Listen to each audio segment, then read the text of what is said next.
श्री स्वामी समर्थ मित्रांनो, आपल्या स्वामी सेवा या चॅनलवरती तुमचे मनापासून स्वागत आहे।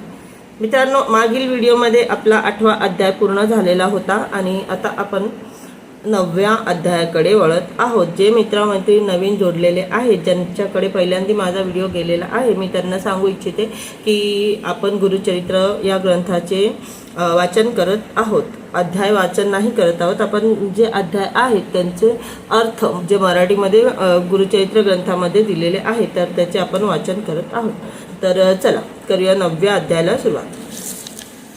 अध्याय 9, परिटांना वरदा।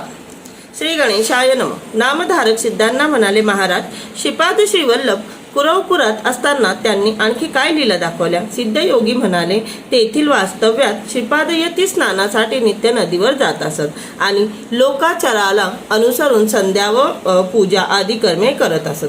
त्या गावात एक परीट राहत असत। ते भाविक होते। श्री गुरूंना पाहताच ते हातातले काम ठेवून त्यांना साष्टांग नमस्कार करायचे। एके दिवशी ते वंदन करण्यासाठी आले असताना श्रीपाद यांना म्हणाले, तुमच्या भक्तीवर मी प्रसन्न आहे। तुम्ही कष्टाची कामे करता, त्यामुळे प्रत्येक वेळी मला नमस्कार केलाच पाहिजे असे नाही। ती आपुलकी पाहून त्यांना खूप बरे वाटले। ते संसार चिंता टाकून त्यांची सेवा करू लागले।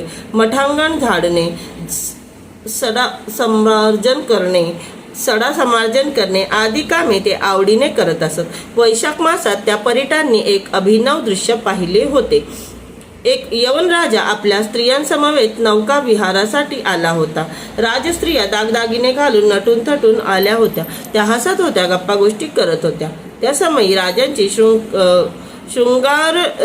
शृंगारलेली नौका त्या नदी तीरावरील वैभव संपन्न लवाजमा यांचे सैन्य, सेवक, सालंकृत हत्ती व घोडे, नाना वाद्यांचा गजर असा सुख सोहळा पाहून ते अक्षरशः भारावून गेले। मठांगण झाडताना ते स्वतःशीच विचार करू लागले, हा राजा किती भाग्यवान आहे। जन्माला यावे तर अशा वैभवाचा उपयोग भोगण्यासाठी। याने पूर्वजन्मी कोणत्या देवांची व गुरूंची आराधना केली असेल, म्हणून या जन्मी हे सुख प्राप्त झाले ना। आपल्या नशिबी मात्र कष्टच आहेत। आपले जिने व्यर्थच होय। तेव्हा त्यांचे मनोगत जाणून श्री गुरु म्हणाले, काय हो, तुमच्या मनात काय चिंतन चालले आहे? ते म्हणाले, स्वामी, या राजाचे सुख आणि ऐश्वर्य पाहून मला हेवा वाटत असून आपल्या नशिबी हे सुखच नाही, म्हणून खंत वाटत आहे।